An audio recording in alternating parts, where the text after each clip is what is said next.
kuko njye narakize bikomeye, sinzi ko nakize nk'abandi, kuko nari ndwaye ubugome. Icyambere ubugome, icya kabiri gucunaguza, icya kane gucyurira uwo twashakanye, icya gatanu gutoteza abana, umwanjye mwe mwabana mwe ibiki. Nubwo nari narakijijwe, ariko nari mfite ikintu mu mutima gituma nturirana, gituma nibuka bya bindi nkabibwira umwana nkamucyurira. Ariko ndabagira nije duhuguye, ninjye wabaye uwa mbere kwezwa mu mutima. Ndataha nsaba umutwara imbabazi.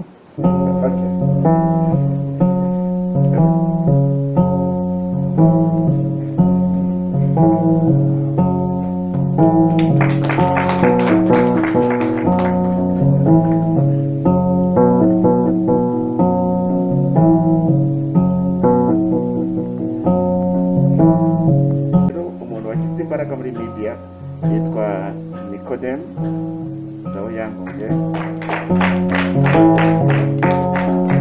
Abanyamakuru bose yashoboye kubegeranya kugira ngo akwirakwize ubutumwa ubumwe n'ubwiyunge binyuze mu itangazamakuru.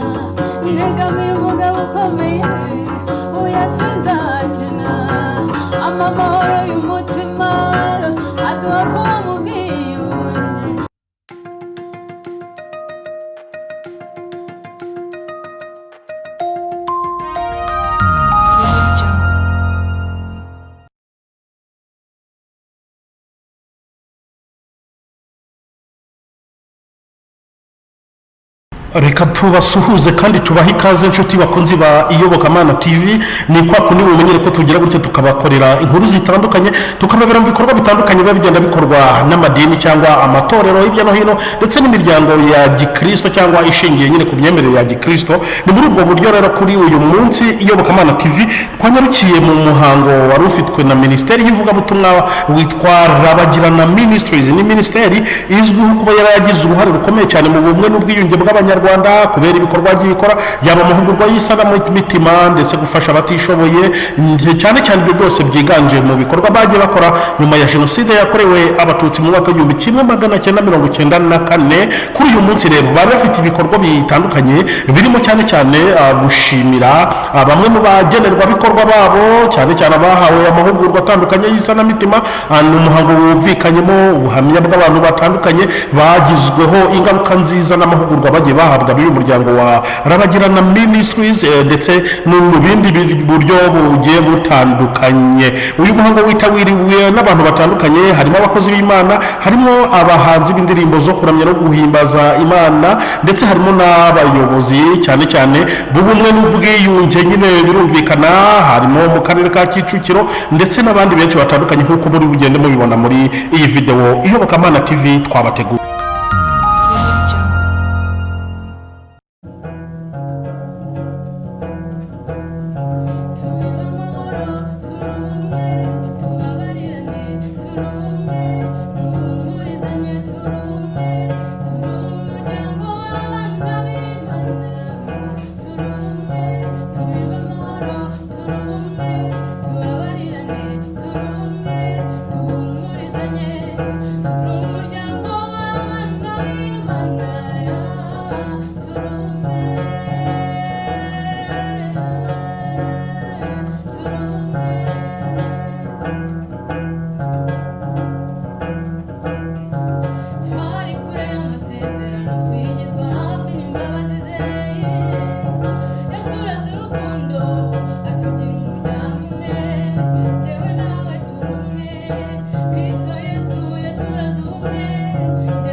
duterane imbaraga kandi duhumurizanye turi umuryango w'abana b'Imana turi umwe tubiba amahoro turi umwe tubabarirane turi umwe duhumurizanye turi umuryango w'abana b'Imana turi umwe.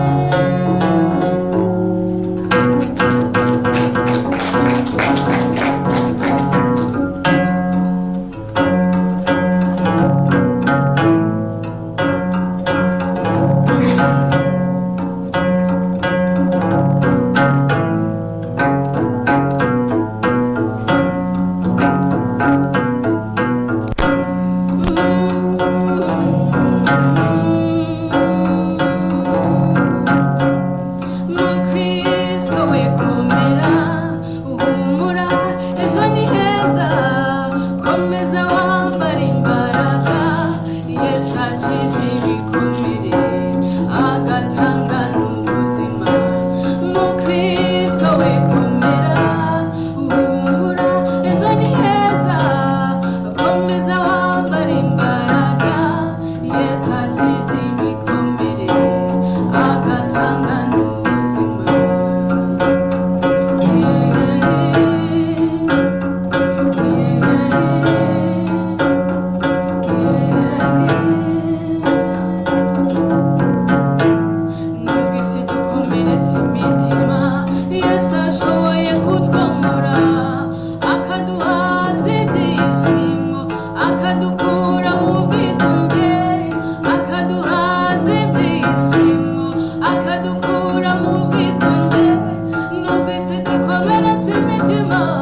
negamiye umugabo ukomeye oya sinzakina amahoro y'umutima aduha kuba mu bwiyunge aduha imbabazi aduha imbaraga uwiteka niwe mwungeri wanjye sinzakina asubize mu bugingo bwanjye kubw'izina rye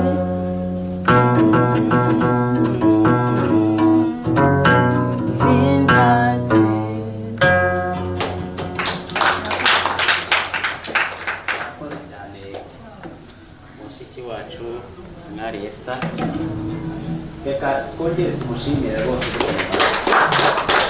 kandi Imana ishimwe yamuhaye iyi mpano, Imana ishimwe yamuhaye impano. Reka rero muri aka kanya n'ubundi amaze kuvuga ati Yesu niwe wo muri bikomere kandi Yesu atanga ubuzima bwuzuye, ubuzima butari igice, ubuzima bwuzuye ku muntu.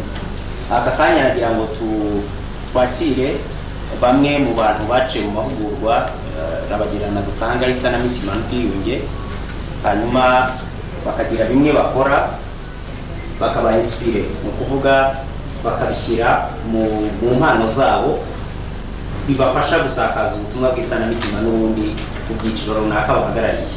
Hari abarimo ari urubyiruko, hari abarimo ari abanyeshuri, hari abarimo twita intwararumuri za Kicukiro. Nagira ngo rero muri aka kanya twakire Mulisa, ni umwe mu banditsi, atubwire ko yari ameze mbere y'amahugurwa, byagenze bite mu mahugurwa, ese igitekerezo cyo kwandika ibitabo byibanda cyane noneho isanamitima kubaka amahoro ariko by'abana byaje gute.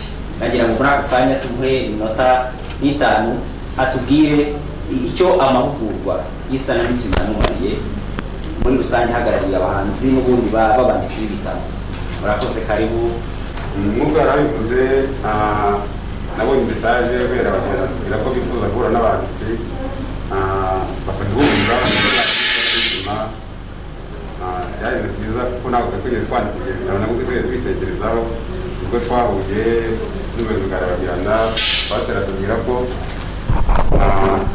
bakora akazi ko gusana imitima na reconciliation, ariko atubwira ko babuze uburyo hari uburyo ari abandi bantu bameze nk'abibagirana kandi bitoroshye kubabagiraho nk'uko twicara ngo babahamagara mugiye kubabwira message, ahubwo dusanga kugira ngo umwana umuhe message ari uko ubicisha mu mikino, mu bitabo no mu mafilime no mu bindi bakunda.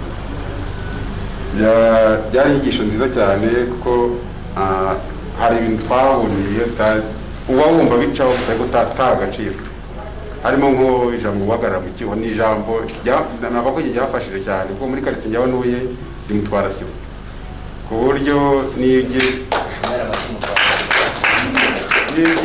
kunga abaturage cyangwa se ko hari ibibazo byabaye kubaganiriza uburyo hari aho basaba n'ubwo bati umwe yirengagiza ibyabaye noneho yemera ahagararira icyuho, mbega afashe mu rwego kugira ngo ibibazo byorohe. Kandi mbona nagiye byapurika kugenda byoroha, naho bimenyeretse kubikoresha. Habaye umuntu arimo yubaka muri karitsiye werera ahantu karica umwana urutoki, yaje kugira ibibazo bikomeye, abashaka kujya muri RIB, ariko twaje kwicara tukaganira, tuvuga ko ari impanuka yabaye, mugiye no kubyumva bose barabyumvikanaho.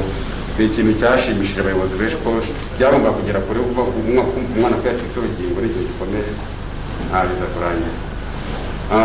Mvuze ku bijyanye n'ibitabo rero, kari akazi katoroshye buriya, iyo abantu ari benshi gukora igikorwa biroroha, ariko hari n'aho bikomera, gusa buriya nyine hari abantu bigendamo paka birangiye. Urugendo rutoroshye, igitabo buriya gica mu bintu byinshi, gutekereza kucyandika, hazamo gushushanya, hazamo kweditinga, hazamo design. Ibyo rero twarabitangiye abizi imyaka byadutwaye, ariko kuri ubu turashima Imana ko byaje kurangira.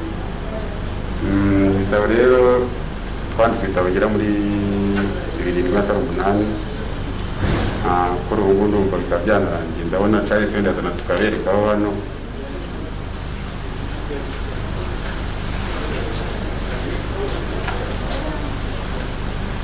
Ibitabo twanditse ni ibi, twakunda ibintu wenda ntabwo yenda mvuga muri neza, wenda muraza kubona umwanya kuza kureba kurebamo cyitwa iriba ry'amahoro, cyitwa ndashoboye. Ibi byose ni ibitabo bigiye bikuramo za nyigisho twigishijwe, guhagarara mu cyuho, gusaba imbabazi, gutanga imbabazi, byose bikaba bigiye bikuramo ibitabo ariko binyuze mu nkuru zishushanyije. Cyitwa kise inshuti magara, ari n'icyo cyanditse, cyitwa inyenyeri ya mutoni, cyanditswe n'itsinda ry'abantu, cyitwa umutobe udasanzwe, cyitwa hehe no kubeshya. Akaba byose ari ibitabo bigiye kubiramo izo nkuru nababwiye, izo nyinshi twakuye muri Bagirana, harimo gusaba imbabazi, gutanga imbabazi, guhagarara mu cyuho. Akaba ari ibitabo byiza cyane, ntekereza ko bizafasha abana kugira umuco wo kubabarira, gutanga imbabazi, guhagarara mu cyuho. Ubijyanye n'ubuhanzi, buriya wavuga ko ubuhanzi iyo bukoreshejwe neza bugira ingaruka nziza muri sosiyete. Hari n'ibihangano byagiye bikoreshwa, nabundi bavuga ko akenshi ivanguramoko riba ku isi akenshi rishingiye ku nkuru mpimbano. Nubwo twandika ari inkuru tuba twahimbye ariko zigira uruhare runini rukomeye kuri sosiyete.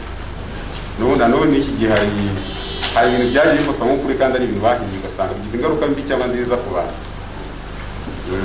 Urugero nk'abantu basenga mujya mwumva abantu bita akanyagira, sinzahagira ariko ibyo byose ni umuntu umwe wabyutse azana igitekerezo kuhasengera, urumva ni igitekerezo cyiza yagize arasengera, Imana iranamufasha, ariko kubera igitangaza ndi haboneye yabwiye abantu bose ko yahise abibwira abantu bose ko ahantu hakize, ku buryo umuntu wese ufite ikibazo n'igitsina cyawe nta n'abagiyeyo bajya gusengerayo kandi hari abahakirira,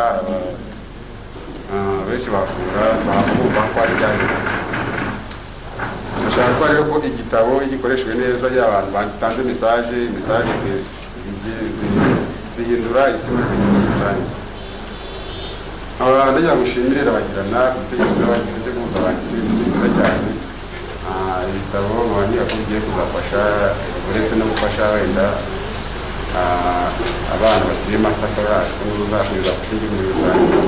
Kandi dufatanyije na Bagirana tuzafatanya kubikwirakwiza mu gihugu hose, abantu bose bazabikeneye, tuzabishyira n'uburyo bwa interineti ku buryo abantu bazabikenera bazabibona, kugira ngo na mesaje igere kuri buri wese.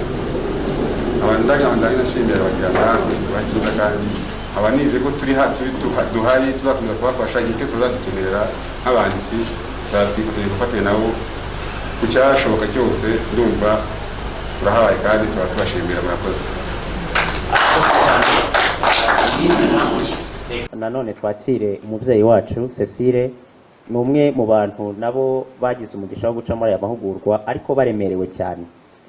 Tubwire muri makeya uko yari ameze mu magambo make cyane, noneho ariko n'icyo amahugurwa yamumariye uyu munsi, ni iki abona cyagize icyo kimara mu buzima bwe bitewe n'amahugurwa y'isanamitima yaciyemo. Turakwakiriye mubyeyi wacu Cecile. Muraho, Yesu ashimwe. Murakoze kumpa ijambo. Koko bababwiye ko nitwa Mujawayezu Cecile, nari umugore unaniwe, nahohotewe n'umuryango, mpohoterwa n'umugabo twashakanye, yewe mpohoterwa n'inshuti zarize kandi twasangiraga.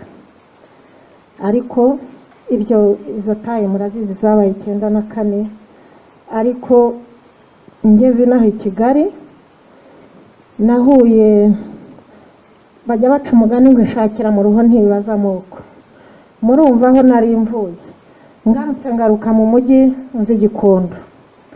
Gikondo aho nahahuriye n'umuntu nza kubabwira nyuma, yewe turagura, nagiye ku isoko, tumaze kugura ubwo tuba inshuti gutyo, tuzamukana gutyo.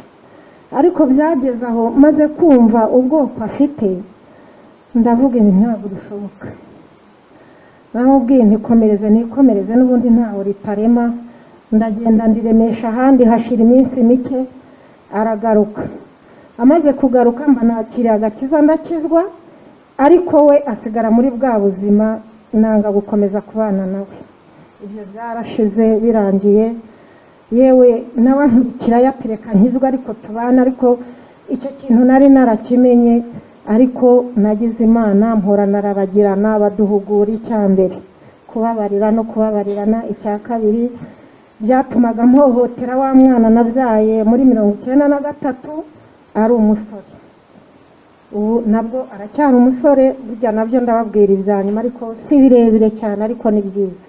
Ubwo rero nagiye mu isanamitima, nyakubahwa muyobozi w'isanamitima, Imana izaguha imigisha myinshi, kuko njye narakize bikomeye, sinzi ko nakize nk'abandi, kuko nari ndwaye ubugome, icya mbere ubugome, icya kabiri gucunaguza, icya kane gucyurira uwo twashakanye, icya gatanu gutoteza abana, umwangegera mwe mwabana mwe ibiki.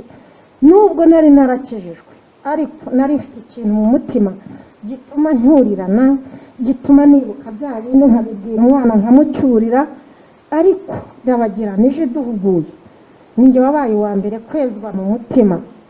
Ndataha nsaba umutwara imbabazi, ndongera nsaba umwana imbabazi. Nyakubahwa amahugurwa mwatanze yabaye meza.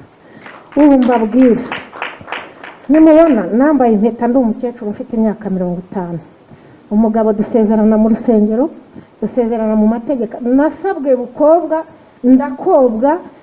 Ubwo bumwe maze kubujyamo neza, maze tumaze guhanana imbabazi, se mbabwira ko inshakira mu ruho ntibaza amoko mfite umugabo w'umutwa, ndi umugore ndabibabwiye, kandi uwa mbere ubivuze mu bantu bose babaho. Maze kumenya ko ndi umunyarwanda, mara kumenya yuko abanyarwanda bose ari bamwe, nta gahutu nta gatwa nta gatutsi, nitaye ku cyari cyo, nitaye ku mwana mfite, umwana nasigaranye 94. Nyakubahwa uzi ko azarongora ku itariki 19 z'ukwa 12, tuvuye muri bya bindi by'ubushyamirane no kugira ngo umwana ahuzwe ku nkeke avuga ngo wabwokowe. Nagira ngo ndangize mbwira abandi bafite ibintu mu mutima, mukiremerewe mubishyire hasi. Turi abanyarwanda, mubishyire hasi, nta moko. Nuzana amoko uzisanga waraguye muri Nyabarongo utanagerayo, umutima uzakwica, nta munezero uzagira, nta byiza bizakubaho, uzahora muri bya bindi ugendera mu kigare. Hamwe na Yesu twamenye rero. Yesu ashimwe. Imana ibahe umugisha. Murakoze. arakoze cyane uyu mubyeyi. Twakomeje kujya tuvugana cyane, tukaganira akafati ko hari byanze noneho ndabona wa muhungu byanze byananiye nawe byamusaranye, ariko Imana ishimwe kandi ko aho Imana yakugejeje ugakira, ugasaba imbabazi umutware wawe, rwose n'umwana ukamusaba imbabazi, Imana iguha umugisha kandi n'abandi nabo isanamitima rizagenda ribageraho. Reka rero muri uyu mwanya dukomeze na gahunda uko iteguye. Ngira ngo nkuko turi ahangaha tugamije kugira ngo tuganire, twumve ubuhamya nkuko tumaze kubwumva, ariko nanone tugire na wa mwanya wo gushimira abantu, cyane ko uyu mwaka ni umwaka umeze nk'umwihariko mu buzima bwose. Ibihe bya covid byashyize abantu niba navuga mu kato. Kwibuka jenoside yakorewe abatutsi muri Mata 1994 mu kwa kane byabaye turi muri covid, abantu bigunze, ariko abantu bagerageza gukora bataciwe intege n'ibihe turimo, kandi bakora mu buryo bwabo. Abantu rero bitanze muri ibyo bihe, mu by'ukuri usibye twebwe n'Imana irabizirikana. Yesu ashimwe. Reka rero muri uyu mwanya tujye mu kanya ko gushimira abo bantu. Ntabwo ari mwenyine, hari n'abandi bantu benshi, ariko mwebwe mu rumwihariko mu buryo navuga. Reka twakire n'ubundi umuyobozi wacu Pasiteri, n'ubundi twinjire muri uwo mwanya agira icyo tuganiriza nk'umuyobozi wa Rabagirana, ariko nanone aze gushimira abo bantu mu byiciro byabo. Murakoze. Murakoze cyane abadufashije ari mu gutarama indirimbo n'ubuhamya ndetse n'imirimo yagiye ikorwa. Reka mvuge muri makeya kugira ngo ntabatindira. Ku kwezi kwa 10 ni ukwezi kwatangajwe ku rwego rw'igihugu ko ari ukwezi k'ubumwe, ukwezi k'ubwiyunge. Ibyo ni igihugu, ni guverinoma, ariko cyane cyane komisiyo y'ubumwe n'ubwiyunge niyo ishyiraho iyo twita teme cyangwa se amagambo abantu bazagenderwaho. Muri iki gihe uku kwezi turi mu kwezi kuvuga ngo nuko dufatanye twubaka u Rwanda ruzira amacakubiri n'ivangura. Rero muri uku kwezi kwa 10 bituma nkatwe abari muri Rabagirana dusanzwe dukora imirimo dushyiramo imbaraga zidasanzwe. Abagena rero n'umuryango wa Gikristo, ntabwo turi idini nta nubwo dushingiye ku idini runaka, turi abakristo baturuka amatorero atandukanye. Ubundi mu ntego yacu nyamukuru ni ukubaka amahoro arambye binyuze muri gahunda eshatu ku bantu bagiye bakora za thèse cyangwa za memoire, aribyo bita theoretical framework cyangwa se uburyo muri make y'icyo dukora n'iki ni ukubaka amahoro arambye, igihugu kirimo amahoro arambye, aho abantu babanye neza, kandi ibyo bikabera andi mahanga umugisha, bikabera andi mahanga ishuri, ariko binyuze muri porogaramu eshatu: hari isanamitima n'ubwiyunge, hakaba iterambere rusange, tukagira no kwigisha abantu leadership cyangwa se servant leadership. Ibyo rero izo ko ari eshatu nizo zigana muri ya mahoro arambye. Abantu bakoze za memoire muzi uko biba bisa. Ndagira ngo wenda muri gahunda y'isanamitima twagize igihe kinini dutanga amahugurwa. Muri iki gihe tugezemo dushyira imbaraga cyane mu karere ka Kicukiro, ni nako dufitanye ubumwe budasanzwe, nubwo tugikorera mu Rwanda hose, ariko mu karere ka Kicukiro niho twagize umwihariko. Duhugura rero abapasitori, abayobozi b'abadamu, abayobozi b'urubyiruko, tukahugura inzego z'ibanze, amatsinda akorera muri Kicukiro. Niho twashyize ibikorwa byinshi cyane. Ariko nanone tukiri mu isanamitima ntabwo twaretse rwa rubyiruko rukorera muri kaminuza. Ubu twashyize imbaraga mu guhugura abanyeshuri bakiri nko mu wa kabiri no mu wa mbere kugira ngo bazakomeze uyu murimo wenda byibuze mu myaka 2. Ni ikibazo cyatugira abo duhugura baragenda. Dukorana na SEP, amasep, ku buryo uyu mwaka twagomba kurangiza dufite byibuze muri kaminuza 15 dufitemo itsinda ry'isanamitima. Ubu dufite muri SEP abanyeshuri muri ADPR, kaminuza zigize kuri 3, ari Busogo, tugira Huye na hano Nyarugenge, niho tufite imbaraga cyane muri SEP. JB rero n'umuryango dukorana n'ibiro bikuru, ariko noneho kagira amatsinda abo twita aba volontaire ba JB, bose barahuguwe, bo basanzwe bakora uyu murimo muri kaminuza zose, ariko cyane cyane bakorera Nyagatare na hano muri Kigali. Ubwo rero tumaze kugira abanyeshuri benshi bagiye bahugurwa muri ibi. Nanone twakomeje kugira muri isanamitima ibikorwa byo muri gereza. Madame Kamanzi Françoise arabizi, twari tugezaho abantu bageze ku 1000 bafungiye muri gereza ya Mageragere, gereza ya nkuru ya Kigali, bari bamaze kwemera uruhare bagize muri jenoside. Ari n'abantu barangije imyaka 24 barahakanye kandi barakatiwe, ariko muri iyi myaka 2 ishize nibwo bemeye. Tumaze igihe tukorerayo benshi, kandi abo ngabo abenshi bari abayobozi, ni ba majoro, ni ba colonel, ni ba burgomestre, na ba docteur, bese kandi baremeye baciye bugufi cyane. Ntabwo bemeye kugira ngo byibuze bigire icyo bihindura ku gihano bafite ko bari barangije. Abenshi bazasohoka muri iyi myaka 3, ariko ibi bikorwa by'isanamitima byarabacengeye cyane ku buryo 1000 banditse bemera uruhare rwabo, kandi bagiye banatanga ubuhamya bufatika bw'abantu bishe rwihishwa ibyo bahakanye. Noneho bari baraduhaye icyifuzo cy'uko tubahuza n'abantu biciye. Hari ikintu cyadutangaje muri abo ngabo, abenshi baravuze bati nubwo nshaka guhura n'umuryango niciye, ariko abantu nahemukiye cyane kurusha abandi ni umuryango wanjye bwite. Umwe akavuga ati umwana wanjye naramubeshye iyi myaka yose ko mfungiye ubusa, yaramaze kurahira ko azica abantu yihorera ku bw'iyi myaka ndi hano ndengana, kandi naramubeshye narishe. None mudufashe muduhuze n'imiryango yacu, tubanze tubasaba imbabazi. Ibuka rimwe umugabo umwe, umwana yavutse avuka mu gihe cya jenoside yakorewe Abatutsi, noneho umwana ntiyigeze amubona, ariko yumva bavuga ko se afunze. Iyi myaka yose umwana yakuze ari umurakari. Noneho mu minsi ishize, mu gihe bari bemeye ko batangiye ko nawe yemeye icyaha, asaba ko ku munsi wo gusurwa azatanga ubuhamya, avuga noneho ku mugaragaro ko ibyo yakoze. Wa mwana araza ubwa mbere aje kumusura, agiye kubona wa mwana na nyina araje aramureba, abona niwe, ahita asaba surveillant, aravuga ati reka da sinabivuga ngo nababyumva ari ubwa mbere, mumbabarire munshyire ku wundi munsi, ariko mume umwanya. Bamuhaye umwanya we n'umugore n'umwana kugira ngo abanze abiganirize uwo mwana. Ni ibintu bikomeye cyane, ariko gahunda yari ihari. Twagomba gutangira muri Nyamirambo na kariya gace kaza Mageragere. Gereza bari batwemereye ko tuzagira iminsi yo guhuza abantu batuye aho ngaho bagize uruhare muri jenoside yakorewe Abatutsi. Ni ibintu bavuga byinshi cyane, nyo bashyizemo abantu bavuze ukuri kwinshi kandi gukomeye cyane, kandi abayobozi cyane cyane akarere ka Kicukiro twize no kubasura ku buryo amakuru menshi bari bayafite, kandi icyo gikorwa cyaje gucika mu kabiri kubera corona. Mu isanamitima rero dukora none ibyo bita School of Reconciliation, ni urwego ruzamutse aho noneho abantu bo mu bihugu byinshi baza bakiga, tukabashyira no muri ibyo bita stage. Ubu tumaze kugira ngo ibihugu bigeze kuri 20 n'ibindi Burayi, muri Amerika bakoresha izi approach dukoresha, kubera ko u Rwanda twageze kuri uru rwego rwo kuba ishuri.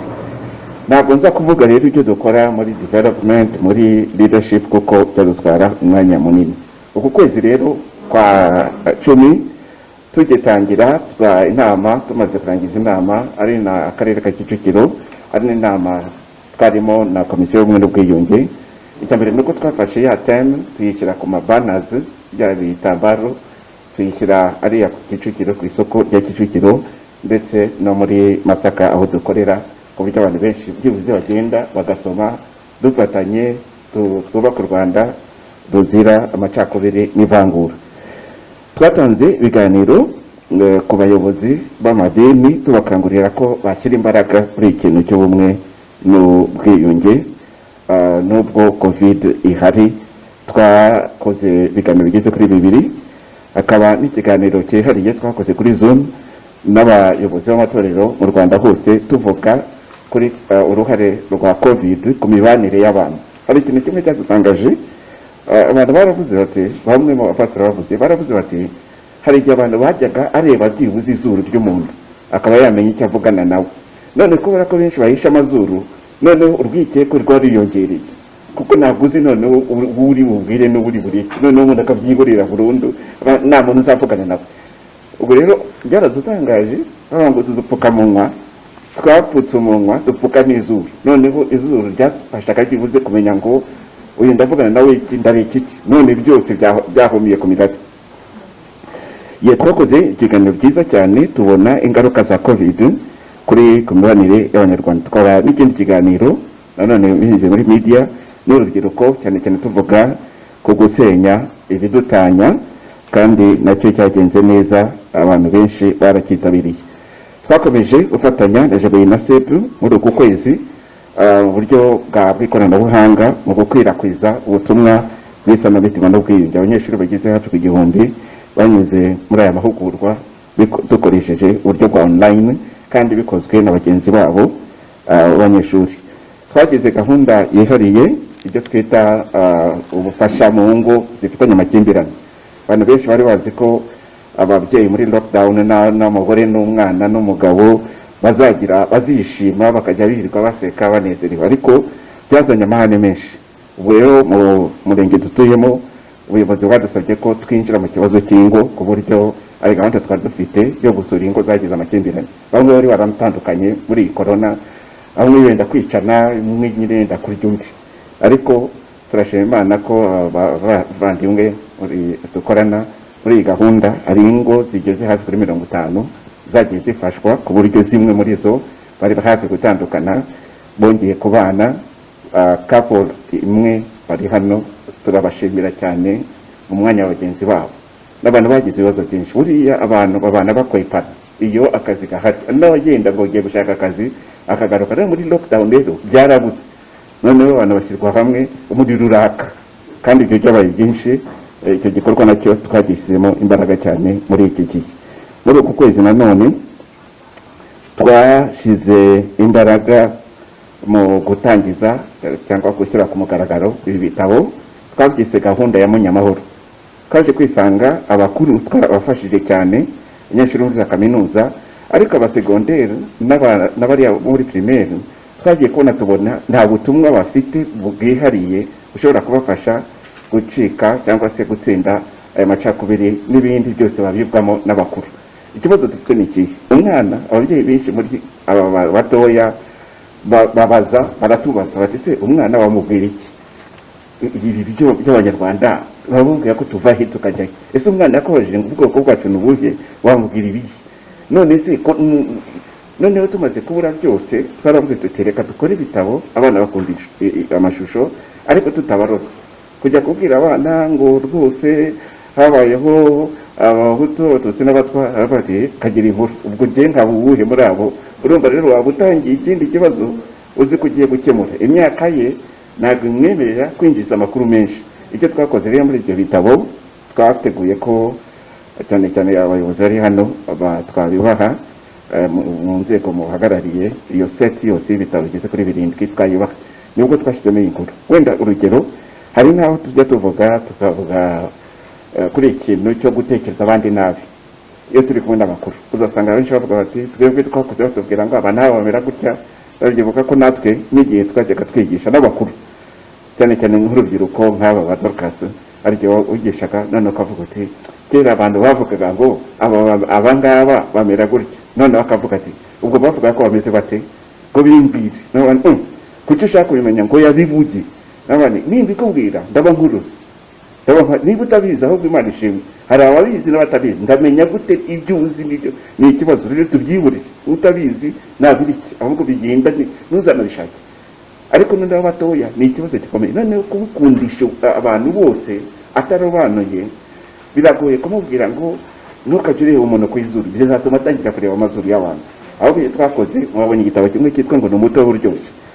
Aba bahanzi rero babishyize mu nkuru y'ibiti, ngo ibiti byagiye nyine buri giti kiravuga ngo ngewe umutobe wamvamo, abantu bose nyine nibo bayoboka.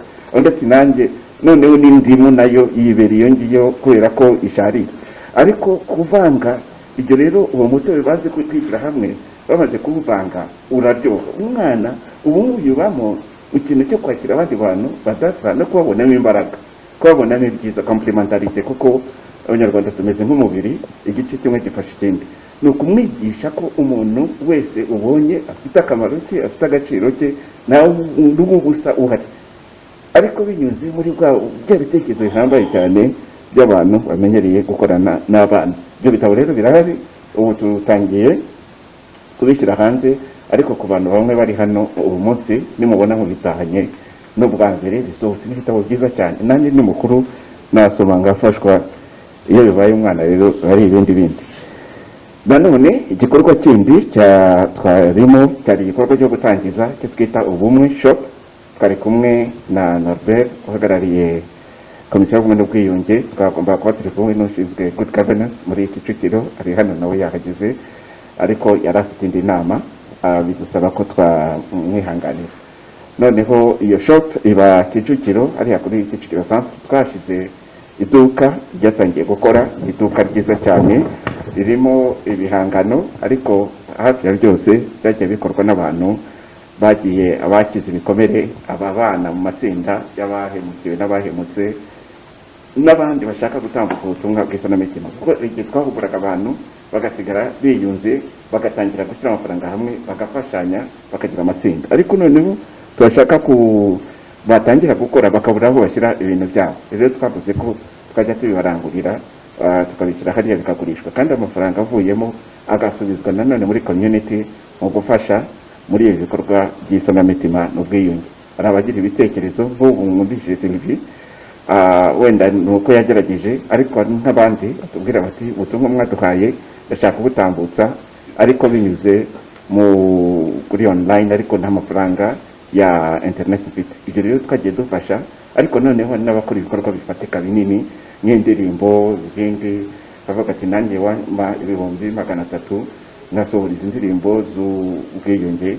Ibyo rero ni ubufasha butangwa kuri ibyo bikorwa byose bigamije kubaka ubumwe. Uretse ko n'abantu bakeneye mituweli, bakeneye aho kuba, amafaranga yose asubizwa muri community.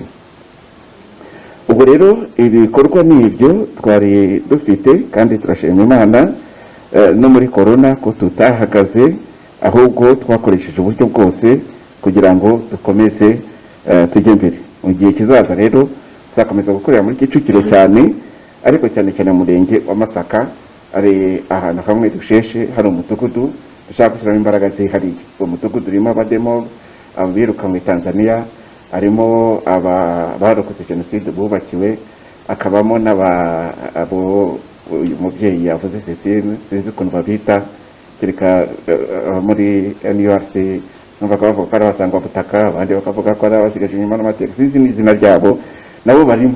ubu rero kuba bana babana n'abademobe bakomerekeye ku rugamba, urumva rero kandi bakera muri Expo n'abo muri RDF bari hamwe. abo rero ni ahantu begeranye cyane, turashaka kuhinjira kugira ngo tuhagere icyo twita ahantu ntabwo twahita nyaburanga, ni nyaburanga mu buryo bw'imibanire. turashaka kuhakora umurimo tukagira icyoya kugeza ubwo bazabana neza kurusha abandi bantu bose, bizahuruza u Rwanda rwose kuza kureba no kumasura kubera ubuvandimwe bwumva ugiye kuzaba aho hantu. tuzakomeza n'ibikorwa byo mu magereza tugerageza kuhuza bantu babidusabye n'imiryango biciye, nabyo tuzabishyiramo imbaraga. mu mashuri za kaminuza tuzakomeza gushyiramo ibikorwa byinshi n'imbaraga nyinshi, noneho n'ibikorwa bijyanye n'ibihangano nabyo tuzabishyiramo imbaraga nyinshi. icyifuzo rero dufite muri iyi minsi ni ugushyira imbaraga mu rubyiruko. abantu bakuru abatoya bagiye batubwira bati twebwe dushobora gukira, ariko abakuru baratugoye, baratugarura hahandi. none tuzabashyiraho abakuru barakize, abandi ntibakize, abanze tubariki baranze, abakize Imana ishimwe, ni ukuri yadakize ibyo ni akazi ke, nta kundi ngo yabigenza. tugere rero gushyira imbaraga cyane muri abantu batoya, urubyiruko, nibo tugiye gushyira ibikorwa byinshi kandi turizera ko Imana izadufasha. ureke rero muri uyu mwanya wo gushimira Eugene umuze mudufashe Liliane ari hehe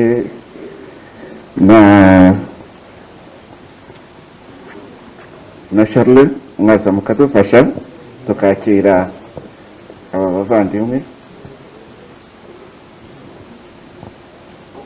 reke noneho dushimire aba bantu uko tubashimiye, bari muri cya cyiciro bitandukanye, baraza batubwira muri makeya abatatu ba mbere, noneho abandi barasoma mwivuze.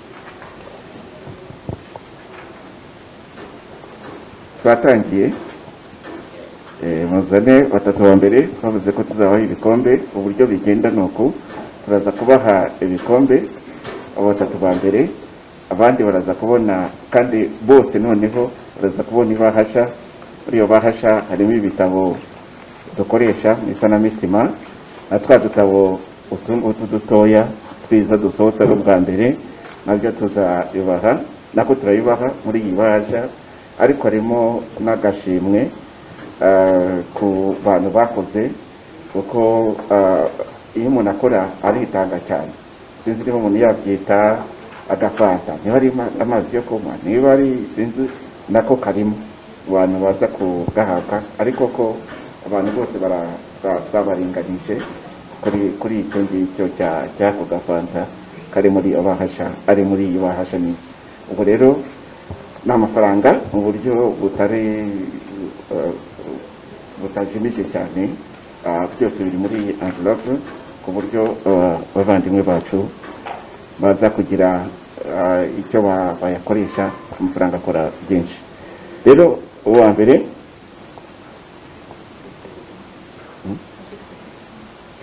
ni itorero ADEPR Gahanga. abavandimwe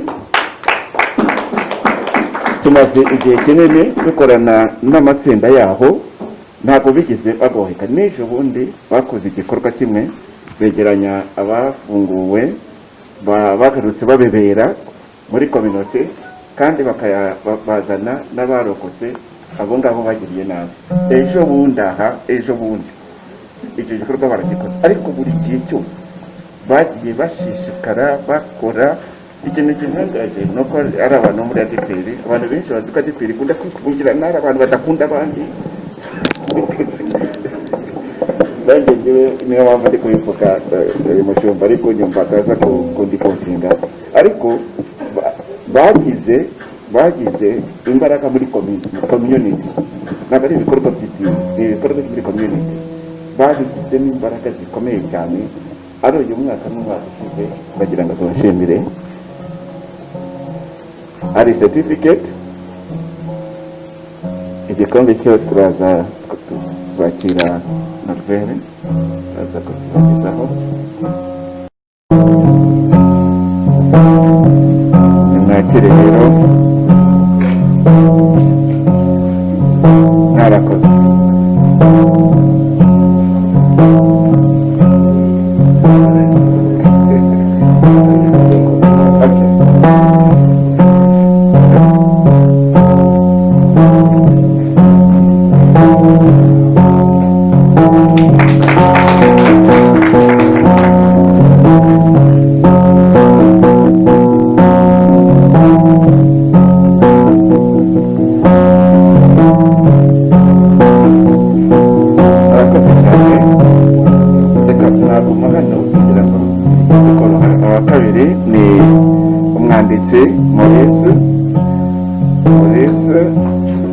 yanditse uretse no kwandika kimwe muri ibi bitabo birindwi yafashije na bagenzi be bose mu gukurikirana ko ibi bitabo bigira ku musozo ari proofreading publishing n'ibindi ubu niwe uri gukora na printing yagize imbaraga zidasanzwe turamushimiye cyane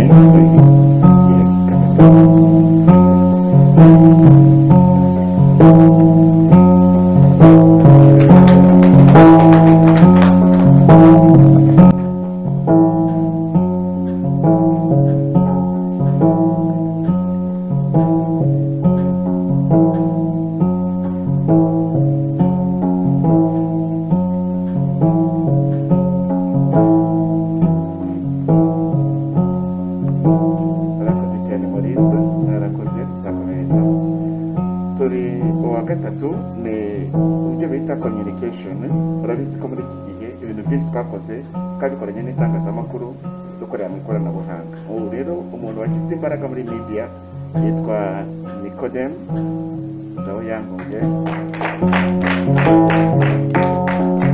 abanyamakuru bose yashoboye kubegeranya kugira ngo akwirakwize ubutumwa ubumwe n'ubwiyunge binyuze mu itangazamakuru kamwize ni friend of media ariko agamije ubumwe n'ubwiyunge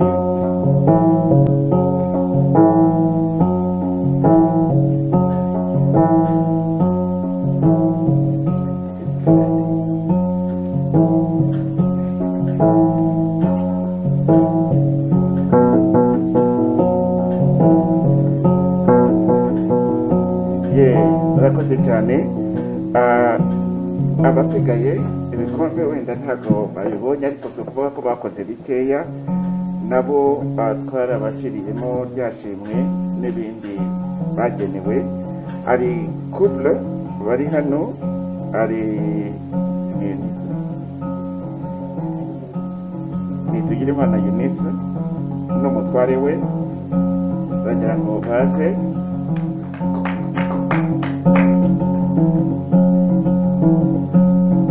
na Servilia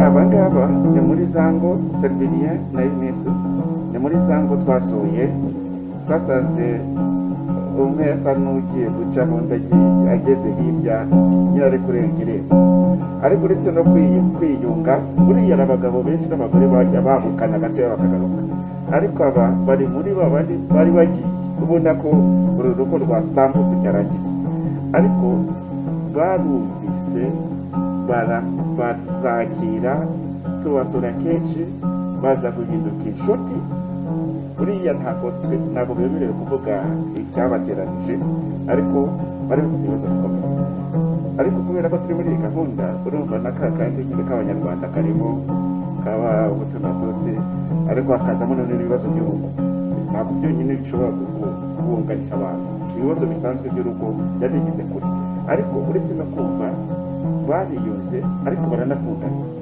ku buryo umuntu abasuye ubona bameze nk'abantu bumariye mu buryo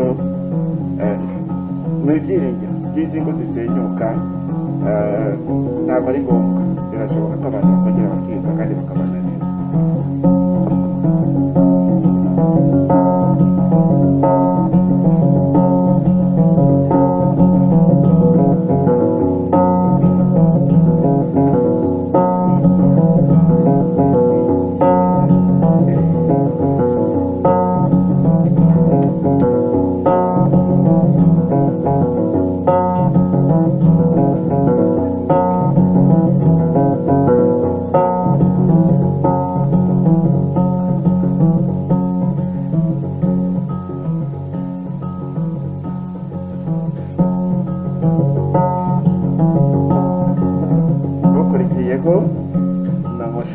Yitwa Serikabu Oze. Uyu mushumba yaradutangaje mu gihe cya corona, harimo na madamu. Mu gihe cya corona yaragiye ajya gushaka ibyo kurya, ariko ntabwo yabishakiraga ab'idini, yaragiye ashakisha ibyo kurya abiha abapasitori bose bo muri forum ayobora. Ibyo rero ni ibintu bidasanzwe. Buriya madini agira utuntu nyine twayo tw'amarushanwa n'iki, ariko yakoze ikintu kidasanzwe nta n'ahandi nakibonye, aho yagiye ashaka irindi torero bari bafite imfashanyo abaka ibyo kurya, ariko abigeza ku bapasitori bose bo mu madini yose ayobora muri forume ye. Ni ikintu cyabayeho tutazi tubizi hano. Rero harakoze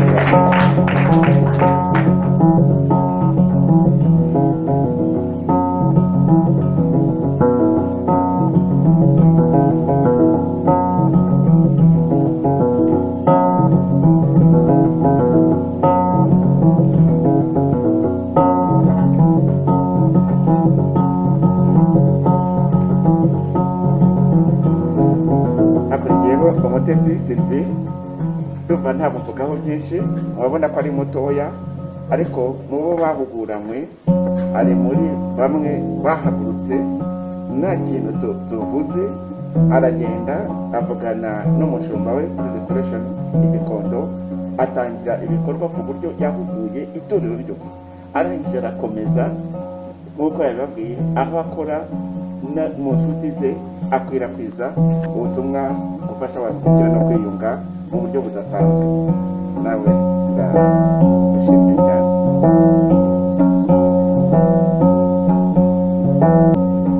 Tugira Imana Eunice ari hehe? Nasomye kuri ibyo bita Payosiye, yaje mu mahugurwa nyine ngwino, amaze kugira amahugurwa ajya wiga agriculture.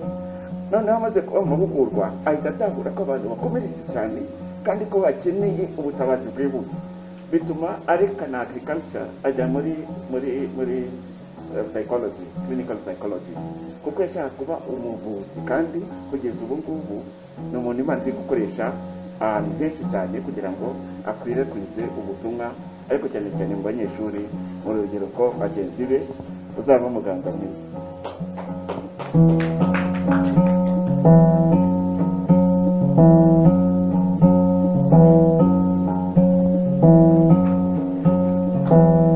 Hari umwe udahari, ntabwo dufata umwanya wo kugira. Reka rero kubera ko turi kumwe n'abayobozi hano, tubagezeho bya bitabo nabo babiha akarere ka Kicukiro. Akarere ka Kicukiro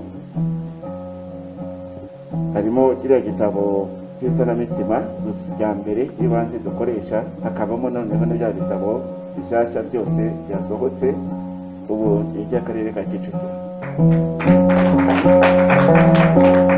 Haregiye nanjye ngenda bamwe ibintu ngo ibitabo ngo mbijyanire Rabagirana, numva ndababaye kuko ndabijyana muri Rabagirana nkataha iwanjye.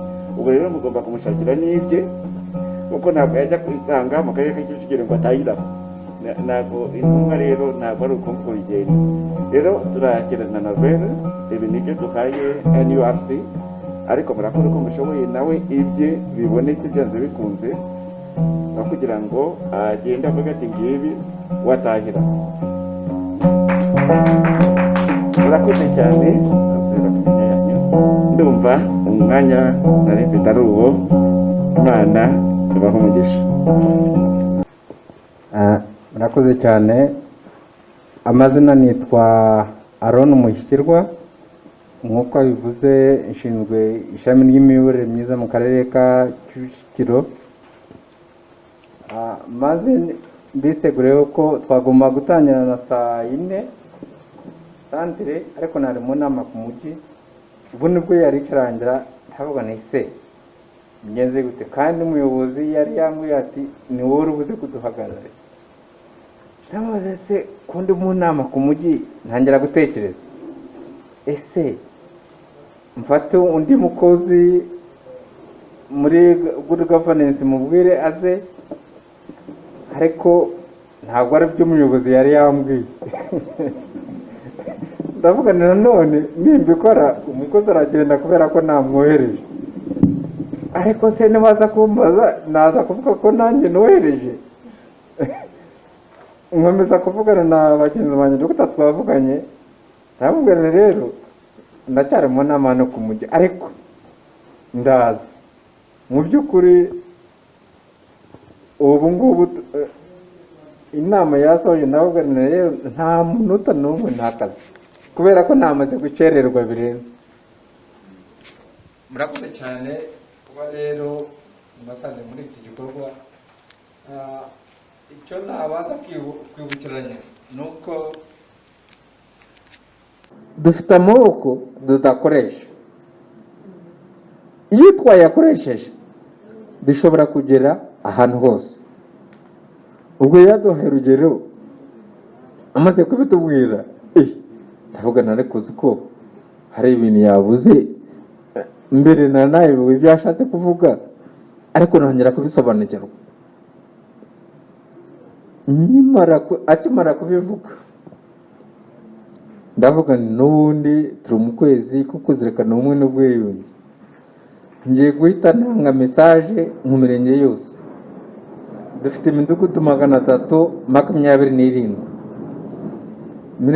Mereza mesaje gitifu w'umurenge na gitifu w'akagari. Ndababwira ni ku cyumweru guhera saa 8 mu midugudu yose mu karere, ndashaka abantu bose bagize ihuriro ry'ubumwe n'ubwiyunge ku rwego rw'umudugudu bazahure baganire ku nshingano zabo, ubundi bashinzwe iki. Ibyo gusa banatubwire ingamba bafashe n'izihe. Ibyo gusa. Kubera iki? Kubera ko Musenyeri arambwira ati njyewe nakoresheje abapasiteri, ati ndababwira ngo ninabona inkange sinsubira mu kazi. Ati nabo bakoresha abakristo. Ndavuga nireka nanjye nkoresha inzego dukorana. So uko muri hano mwese rero muri umwe afite ingufu, nshimishijwe na Nikodemu mwavuze muti ahawe igihembo ishimwe kubera communication. Noneho netereza mu bikorwa tumaze gukorana n'uburyo mbona bigenda bigera ku bantu benshi. Ejo nari ndaho nicaye mbona umuntu anyohereje inkuru kandi natekereje ko arabwo yayikoze. Mbona umuntu yinyohereje kuri WhatsApp. Ntinda nari mu nama ntinda kuyisoma sina. Noneho yandika message kuri buri muntu nakohereje wayisomye. Noneho ngira amatsiko. Reka ndebe. Maze kuyireba naje nyohereza ahandi. Buriya uko turi hano muri iki cyumba, buri umwe yihaye umuhigo wo kuvuga ati umusanzu wanjye ni uwuhe mu kubaka u Rwanda ruzira amacakubiri n'ivangura. Ndakurahiye cya cyerekezo 2050 twakigeraho mbere. Natinze rero nagira ngo mbashimire mwese muri hano, kandi mu izina ry'ubuyobozi bw'akarere muri ibi bikorwa turi kumwe, uretse n'ibindi byose biganisha mu kubanisha abanyarwanda, kuko ni nayo nshingano yacu, kwigisha abanyarwanda no kuba twagira uruhare mu iterambere ryihuse. Turahari. Murakoze cyane rero, ijambo riduha ijambo. Amen. Ijambo avuze reka nongeremo ngo amen. Imana ibaho umugisha, kandi natwe tubashimiye nyine iyo mikoranire myiza, mukomeza kuvuga muti nk'abafatanyabikorwa tuzakomeza kubana namwe. Rero tudatinze, nanone turi kumwe n'umushyitsi mukuru aturutse muri komisiyo y'ubumwe n'ubwiyunge. Reka n'ubundi tumwakire nawe atubwire ubutumwa dufitiye kuri uyu munsi. Reka tumwakire dukoma amashyi. Murakoze cyane. Mu Rwanda dufite Minisiteri y'Ubutegetsi bw'Igihugu. Ubwo rero ngiye kubategeka. Mwanyemerera buri wese akahindukira akareba abamukikije, akamubwira ijambo yumva ashaka rimwe gusa. Umwe umubwire rimwe, n'undi umubwire, nushaka kuri babwire bombi ari rimwe.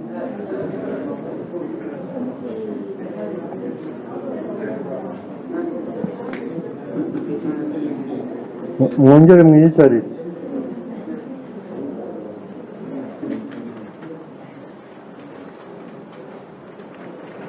Ndashaka kugira ngo mukore raporo. Uwahita yihuta cyane yatubwira ijambo umuvandimwe yamubwiye.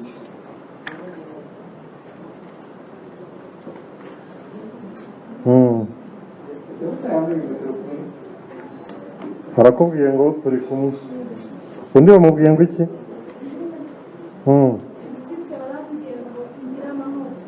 Harakubwiye ngo gira amahoro. Yakubwiye ngo gira amahoro.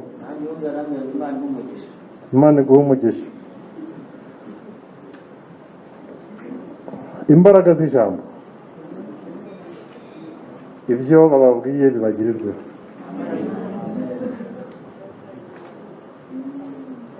Nitwa Norbert Shyerezo, ndi umujyanama w'umunyamabanga nshingwabikorwa muri komisiyo y'igihugu y'ubumwe n'ubwiyunge, nk'uko nari nigeze kubibabwira nkigera hano. Nkaba nishimiye kwifatanya namwe muri ibi bikorwa byombi, yaba iki cyicaro turimo hano, yaba n'igikorwa cyo gufungura ku mugaragaro Ubumwe Shop hariya Kicukiro Centre. Umuyobozi ushinzwe imiyoborere mu karere ka Kicukiro, umuyobozi wa Rabagirana Ministries n'itsinda cyangwa n'ikipe mukorana, irimo abagize Board of Directors, irimo abakozi,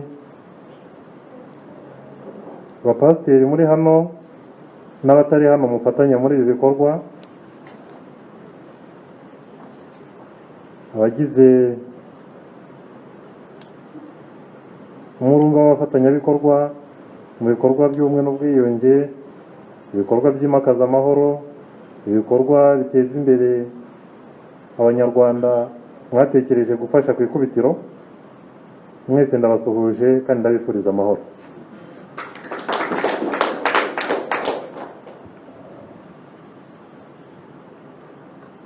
Kuba turi hano tuganira ku bibazo, tukaganira ku bisubizo, ni uko mu buzima ibyo byombi bidashobora kubura. Iyo urebye mu itegeko nshinga rya Repubulika y'u Rwanda tugenderaho uyu munsi, ryatowe 2013 rikavugururwa kugeza ubu ari naryo dukoresha, usanga harimo ingingo ebyiri zivuga ko umuntu ari umunyagitinyiro, ko leta ifite inshingano zo kumwubaha no kumurinda. Ingingo ya 13 n'ingingo ya 14, by'umwihariko mu ngingo 177 itegeko nshinga ryatowe rifite ingingo ebyiri zigaruka ku budahangarwa ku nyagitinyiro umuntu akwiriye kuba afite. Ibyo mbivugiye iki? Nk'abanyarwanda tubishyira mu itegeko nshinga ntikwari ugushyoma, ahubwo ni uko iyo usubiye inyuma mu mateka y'u Rwanda usanga hari aho umunyarwanda yabuze igitinyiro, usanga hari aho umunyarwanda cyangwa umuntu yabuze icyubahiro akwiye. Uwakimubujije nta wundi ni umuntu mugenzi we. Iyo bavuga igitinyiro cy'umuntu, aho nakuriye, iyo umuntu yapfaga, waba umuzi waba utamuzi, mwaba muturanye cyangwa mudaturanye, ariko ufite ayo makuru ko yapfuye, mufite inyama mu rugo ntimwaziryaga, mwakoraga ku buryo muziha abandi bantu batazi uwo muntu cyangwa se badafitanye isano, kubera ko batubwiraga yuko kurya inyama umuntu yapfuye yabuze ubuzima ari ibyishimo muba murimo mu gihe hari undi muntu ubabaye. Twubahaga ubuzima, ni icyo ngicyo badutozaga. Ariko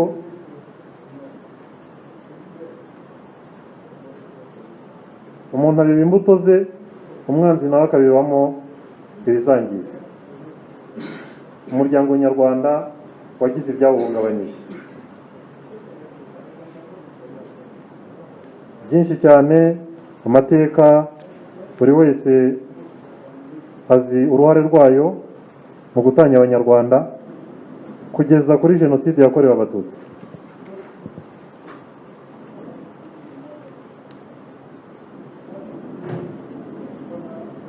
Leta y'ubumwe bw'abanyarwanda imaze gushyirwaho, hari byinshi yakoze bigarura ubumwe bw'abanyarwanda. Sinshaka kubigarukaho byose, ariko nibura tuganire kuri iki gikurikira. Ubwo jenoside yakorewe abatutsi yabaga mu Rwanda, hari igihano cyo kwicwa mu mategeko twagenderagaho. Hari ibihumbi n'ibihumbi byarebwaga gukora jenoside. Tugiye kuri rya hame ry'abaromane kw'ijisho rihorerwa irindi, abo bantu bakoze icyaha mu Rwanda hari igihano cyo kwicwa, kandi cyahabwaga abanyarwanda nacyo, ubwo nabo bagombye kuba baragihawe. Si icyo bivuga se? Twari kuba duhemutse se nk'abanyarwanda? Twari kuba duhannye, kuko n'ubundi imbere barahanaga, kandi bahanaga gutyo. Nta kibi twari kuba dukoze. Ariko bwa bumwe bwacu tuvoma mu muco wacu bwarabitubuzaga, ntitwashoboraga gukora ibyo. Abazi amateka cyane ba dogita n'aba pasiteri bafite imyaka yigiye imbere kandi basomye bakanavoma mu bumenyi bwinshi, ngira ngo murabizi kandi muribuka ko u Rwanda hari igihe cyabayeho kigera mu myaka 11 u Rwanda rutagira umwami, rwaratewe n'ibihugu birukikije cyangwa se n'amahugu uko nayo yarimo. Umwami n'umuryango we n'abanyarwanda bamwe na bamwe bakahaburira ubuzima, kugeza ubwo harokoka akana gatoya Ruganzu Ndori, nawe akabinyirira hato, bikaba ngombwa ko bamujyana kubundira kwa Nyirasenge Ikaragwe, Nyirasenge witwa Nyawunyana. Ubwo ayo mateka n'abanyeshuri bo muri kaminuza n'abavuye muri agriculture ashobora kuba bataragize amahirwe yo kuyumva, ariko iri naryo ni ishuri. Umwana yarakuze, bakamusura bakaganira, abanyarwanda baza kureba aho ageze akura kugira ngo bashake n'uburyo agaruka ku ngoma. Ariko mbere yuko agaruka ku ngoma Nyirasenge Nyabunyana yamuhaye impanuro zikurikira. Yaramubwiye ati genda utware abanyarwanda ariko uzunamura icumu. Uwishe ababi yamaze n'abeza. Ibyo byatumye Ruganzu Ndori ataha ayobora abanyarwanda bose kimwe, kuko nta no mu muryango we harimo bakeya bafatanya gutwara u Rwanda, byanga bikunda kandi ntiyagomba kurutwara wenyine. Yisanze mu nshingano yo kubabarira mu nyungu z'abanyarwanda no mu nyungu zo kubaha umuntu. Aho twahavomye byinshi nyuma ya jenoside yakorewe abatutsi, tuhavoma byinshi bidufasha kubanisha abanyarwanda. Hari umuhanzi nkunda cyane akaba n'umurinzi w'igihango wafashije abanyarwanda benshi binyuze mu bihangano bye, witwa Rugamba Sipiriyani.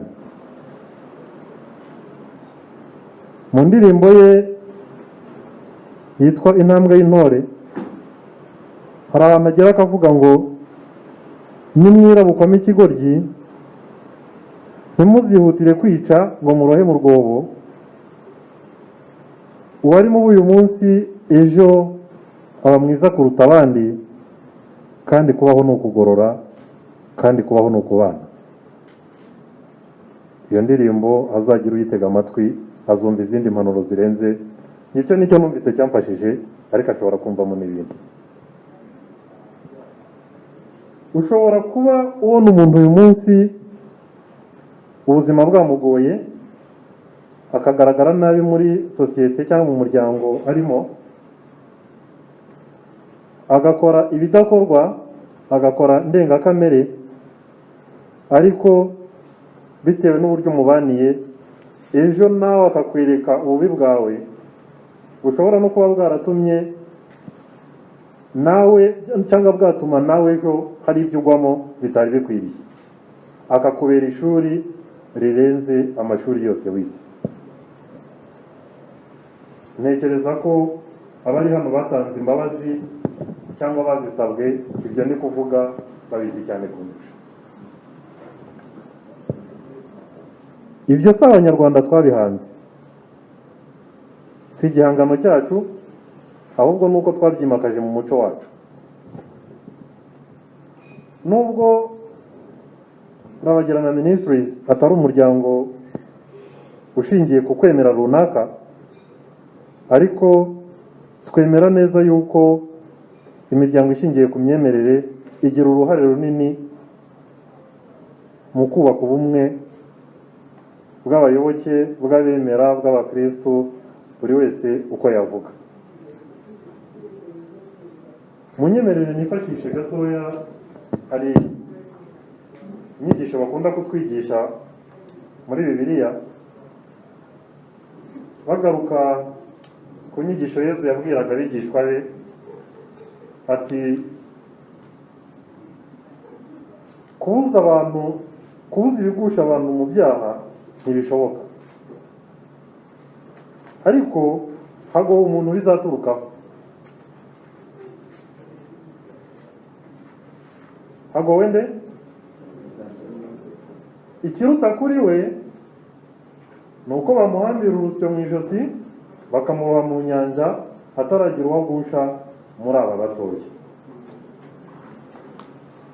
Ikiruta kuri we nuko byagenda gute?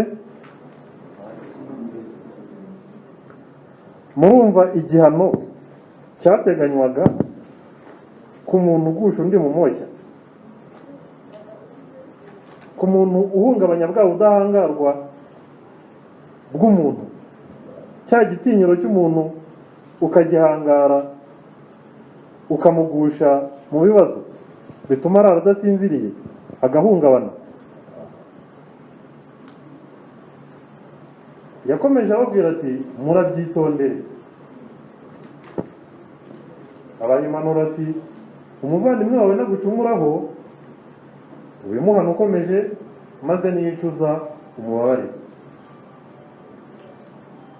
nagucumuraho 7 ku munsi akakwitwaraho 7 avuga ati ndabyicujije uzamubabarire. Ndabashimira ko ibyo ari byo mutoza abanyarwanda.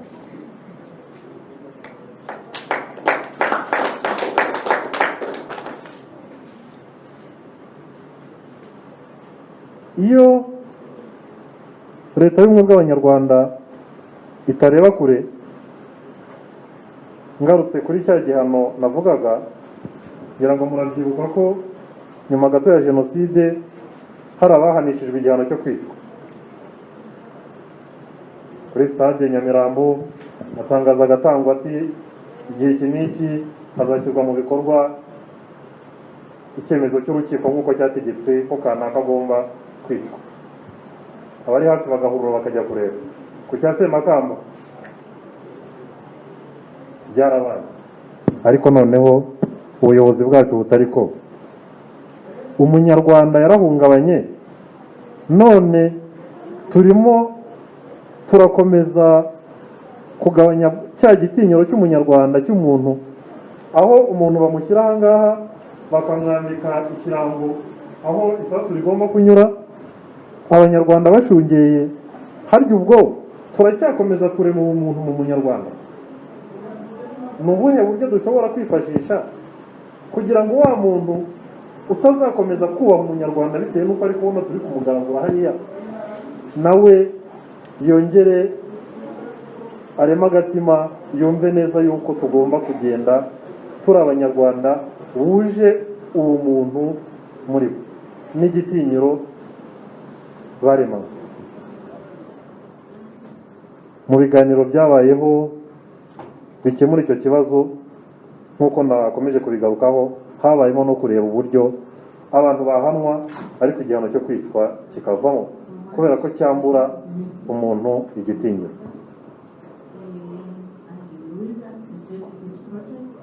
Ibyo byose byaje mu rwego rwo gufasha umuntu kumva yuko kubana na mugenzi we ni inshingano dufite kandi tugomba kubungabunga. Ubuzima bwacu ntibugizwe n'amafaranga gusa, ntibugizwe n'ibyo dutunze tugenda tubona uko dutambuka. Ubuzima bwacu bushingiye ku bumwe duhuriyeho. Kugira ngo murabizi ko n'abubakaga umunara w'i Babeli bamaze kumva ko hari aho bigejeje, kugira ngo ibyabo bisenyuke nuko ubumwe muri bo bwabuze. Siko tubisoma? Ni ukuvuga rero ngo ahari ubumwe birashoboka, ariko aho bwabuze ibintu byose birangirika. Nimunyemerere rero ngira icyo nisabira abigisha, cyane cyane mwe mugira uruhare mu gutoza abanyarwanda ku bumwe, ariko nsabe n'abanyuze mu rugendo rw'ubumwe n'ubwiyunge n'isanamitima muri rusange ibintu bikurikira. Reka mere kuri iriya couple, ndavuga kuri bariya ababyeyi bari hari inyuma, nibo ngiye kutangaho urugero, ariko ubwo ndabwira buri wese, harimo abarimu bigisha, harimo n'undi uwo ari we wese. Ntekereza ko hano nta muntu utarababarira, nta n'umuntu utarasaba imbabazi. Aramutse adahari, Imana yaramurinze cyane, yakomereza aho ngaho akasenga cyane. Ariko babyeyi bavandimwe, nimuhagarare mu cyuho. Buriya ushobora gusaba imbabazi uwo wahemukiye nawe akaziguha, ariko ingaruka z'icyaha uba wakoze ntabwo ushobora kuzikuraho, ahubwo icyo ukora ni ukwiga kubana n'izo ngaruka kugira ngo zikomeze kuguha imbaraga zo kutazasubira aho watsikiye. Niyo mpamvu nabaha ubutumwa mbabwira ngo imbabazi watanze cyangwa imbabazi wahawe zishyire mu mutungo bwite utunze cyangwa ufite, bizagufasha kuzibungabunga nk'uko ubungabunga umutungo wawe, ihene yawe, intama yawe, inzu yawe, imodoka yawe, isambu yawe, uko udashaka ko umuntu yayangiza. N'izo mbabazi nuzishyira mu mutungo wawe bizagufasha kandi biguha imbaraga zo kuzibungabunga bitakugoye. Haleluya. Ntutekereze ko byoroshye, ariko birashoboka. Wa muhanzi navugaga mu kanya Rugamba, aho yavuze ati twana twanjye nabaraza urukundo, hari aho agera akavuga ngo muzabona ibibagora bishaka gutambamira urwo rukundo, ariko murabe maso hatagira umwanzi ugira ute, murakomeze mutwaze ntabwo nzabahana, nzahorana namwe nsimbure ibibarwaye. Gutsimbura, kwiruka. Agakomeza ati muhumure naratsinze nimitse urukundo ntihagire ikibatanya. Mu by'ukuri ayo ni amagambo akomeza umutima, ni amagambo atanga imbaraga. Nanjye nakungamo nkavuga nti abari mu nzira y'ubumwe, abari mu nzira y'urukundo, abari mu nzira y'ubwiyunge, leta y'ubumwe bw'abanyarwanda irabashyigikiye. Naboneraho kubwira Rabagirana Ministries ko mu izina rya Komisiyo y'Igihugu y'Ubumwe n'Ubwiyunge, mu izina ry'umuyobozi umunyamabanga nshingwabikorwa Ndayisaba Fidel utabashije kuza hano kubera ko uyu munsi iyi gahunda yahuriranye n'inama y'abakomiseri, akavuga ati rwose nta kundi byagenda, Perezida Bishop Rucyahana kuza hano ntibimworoheye kuko niwe urayoboye iyo nama. Ndayisaba Fidel nk'umunyamabanga nshingwabikorwa niwe mwanditsi w'iyo nama, ati rwose Norbert genda ikiravugwa cyose ukingezeho, icyo wumva ari ngombwa ubabwire yuko twifatanyije nabo mu buryo ubwo aribwo bwose. Ubwo butumwa ndabusohoje.